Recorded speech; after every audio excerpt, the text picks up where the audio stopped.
शाम का टाइम है। इस समय हमारे खीरे की तोड़ाई हो रही है कल की मंडी के लिए। लेकिन आज की इस वीडियो में हम खीरे के बारे में बात नहीं करने वाले हैं। हम बात करने वाले हैं केले में डाली जाने वाली खाद, जो कि मार्च और अप्रैल के बीच में डाली जाती है और यह खाद आप लोगों को जरूर डालनी चाहिए। हालांकि जो केले में खाद डाली जाती है यह 15 दिन से लेकर के 30 दिन के बीच में डाली जाती है। जैसी मिट्टी रहती है, जैसा उपजाऊपन रहता है, जैसा पौधे की वृद्धि रहती है, उसी के हिसाब से दिन कम ज़्यादा किए जाते हैं। इसके साथ साथ उनका डोज भी कम ज़्यादा किया जाता है। लेकिन जो खाद आज हम बताने वाले हैं यह आप लोगों को डालनी ही डालनी चाहिए। अगर आप लोग नहीं डाले हैं तो इसको शामिल कर लीजिएगा, और डाल चुके हैं तो नेक्स्ट वाली खाद में आप लोग इसको डाल सकते हैं। तो चलिए हम आप लोगों को बताते हैं कि मार्च और अप्रैल के बीच में केले में क्या कार्य होते हैं जो आपको जरूर करने चाहिए। अगर आप लोग हमारे रेगुलर व्यूअर होंगे तो आप लोगों को पता ही होगा कि मैं सभी प्रकार की सब्जियों की खेती करता हूँ, इसके साथ साथ बागवानी और किसानों के साथ मिलकर के काम भी करते हैं।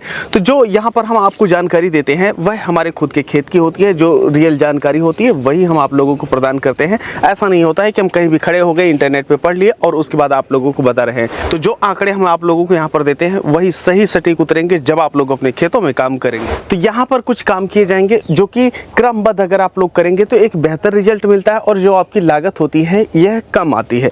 तो सबसे पहले क्या करना है, मार्च और अप्रैल के टाइम में आप लोगों को, अगर आपके जो पौधे की वृद्धि है जिस तरीके से आप लोगों को दिखाई दे रही है लगभग 5 फीट के आसपास, तो इतने पे अगर है तो आप लोग एक बार हल्की गुड़ाई कर दीजिए। मतलब गहरी गुड़ाई नहीं करनी है, ऊपर ऊपर से हल्का गुड़ाई कर दीजिए।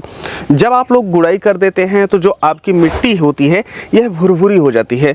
तो उसके बाद जैसा कि आप लोगों को पता होगा कि ज़्यादातर हम अपने केले में बेड का प्रयोग नहीं करते। इसका कारण ये है कि जब आप लोग बेड पे केला लगाते हैं तो जो आपका केले का पौधा होता है वह आंधियों के समय में गिरने का जो चांस होता है यह बहुत ज़्यादा होता है। जैसा कि जो किसान बेड पे लगाते हैं, सबसे पहले बेड बनाए, उसके बाद प्लांटेशन किए, और जो केले का जड़ होता है ना यह अंदर ज़्यादा जाता नहीं है, रस्सी जैसी होती है वही अंदर जाती है। तो इसका जो कंद वाला भाग होता है यह ऊपर ही पड़ा रहता है। तो जब आंधी आती है तो बेड वाला पौधा गिर जाता है। अब क्या होता है कि इस वजह से हम बेड तो बनाते नहीं हैं। लेकिन यहाँ पर एक चीज़ देखिए, यहाँ पर हम जो फिजिक्स है, जो भौतिकी है, उसका प्रयोग किए हुए हैं, जिससे हमें आंधियों के टाइम में बहुत ज़्यादा हेल्प मिलती है और हमारे केले के जो पौधे होते हैं यह गिरते नहीं हैं। देखिए, गुड़ाई हम किए, गुड़ाई करने के पश्चात यहाँ पर बीच में हमारा पौधा है और किनारे किनारे से यहाँ पर मिट्टी चढ़ा दी गई है। और ये जो मिट्टी चढ़ाई गई है आप लोग देखेंगे ऊपर यह मिट्टी पतली होती जाती है, नीचे जिस तरीके से हम जाते हैं मिट्टी की जो चौड़ाई होती है यह बढ़ती जाती है। तो अब इसके अंदर फिजिक्स किस तरीके से काम करता है हम आप लोगों को यहाँ पर बता देना चाहते हैं। एक चीज़ देखिए, जैसे जहाँ पर नदियों का पानी रोक करके जलाशय बनाया जाता है और वहाँ पर विद्युत बनाई जाती है, तो वहाँ पर आप लोग देखते होंगे कि जो अंदर की दीवार होती है यह लगभग आपकी खड़ी रहती है, लेकिन जो बाहरी दीवार होती है, जैसे इस तरफ पानी रहता है, यहाँ पर आप लोग फोटो में भी उस तरीके का देख पा रहे होंगे।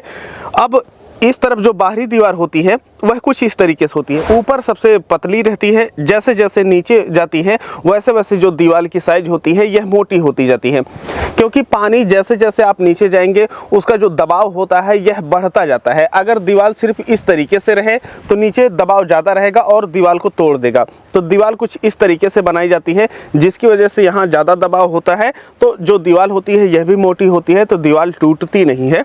सेम वही तरीका यहाँ पर हम प्रयोग करते हैं, जिसकी वजह से आंधियों के समय में जो हमारा पौधा होता है यह गिरता नहीं है। और इस तरीके का टेक्नोलॉजी प्रयोग करने वाला पूरे भारत में हम अकेले किसान हैं। बाकी सभी किसान या तो बेड पे लगाते हैं या बेड नहीं बनाते हैं। इस तरीके से आप अभी तक यूट्यूब पे देखेंगे तो सिर्फ हमारे खेत में या जो हमारे किसान हैं वही इस तरीके का प्रयोग करते हैं। और जितने किसान इस तरीके का प्रयोग करते हैं उतने किसानों को आंधी की वजह से नुकसान नहीं होता है। तो यह फिजिक्स था। अब आप मिट्टी चढ़ा दिए हैं, अब आपको खाद डालना है और खाद डाल करके फिर सिंचाई करनी है। तो खाद कौन सी डालेंगे, देखिए यहाँ पर हमारी जो खाद है यह मिक्स की गई है और मिक्स करके रखी हुई है। तो आप लोगों को हम बता रहे हैं कि आप लोगों को कौन सी खाद लेना है। 1 एकड़ के हिसाब से यहाँ पर हम आपको आंकड़े दे रहे हैं। आपको करना ये है कि 3 बोरा सिंगल सुपर फास्फेट, अगर आप लोग चाहें तो 4 बोरा सिंगल सुपर फास्फेट ले सकते हैं। 2 बोरा आपको लेना है यूरिया, और उसके बाद 1 से 1.5 बोरा पोटास लेना है, और प्रति पौधे लगभग 30 ग्राम के एवरेज से आपको लेना है। जो सूक्ष्म पोषक तत्व आते हैं जैसे calcium, magnesium, zinc, boron, iron इत्यादि प्रकार के जो होते हैं, जितने पौधे हैं उससे कैलकुलेट कर लीजिएगा। 1200 पौधे होते हैं तो 12 3 36, लगभग 36 से 40 किलो के आसपास जो है आपका माइक्रोन्यूट्रिएंट लगता है। और ये जो माइक्रोन्यूट्रिएंट होते हैं सबको एक तरफ से इस तरीके से मिला करके मिक्स कर दीजिए।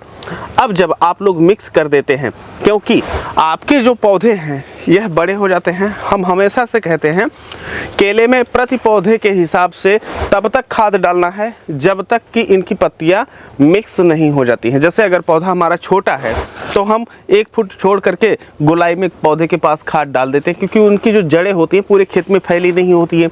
अब हमारा पौधा 6 बाई 6 पे लगा हुआ है और ये पौधा काफ़ी बड़ा हो गया है, पौधे की पत्तियां इस तरीके से मिक्स हो गई हैं, तो अब हम कहीं भी खेत में खाद डालेंगे हमारे पौधे को मिलती रहेंगी।